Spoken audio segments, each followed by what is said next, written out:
xafiiska midowga yurub ee Soomaaliya ayaa ku ammaanay guddiga doorashada Puntland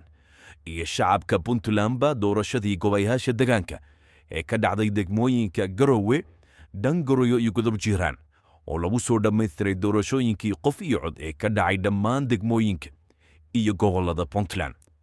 xafiiska midowga yurub ee Soomaaliya oo qoraal soo dhigay bartooda Twitterka ayaa ku yidhi doorashada qof iyo cod ee ka dhacday Puntland waa fursad shacabku ku helayaan xuquuqdooda waana gul muhiim ah oo ku aadan ajendaha dimuqraadiyiinta Soomaaliya. xafiiska qaramada midoobay ee Soomaaliya iyo dowladda Ingiriiska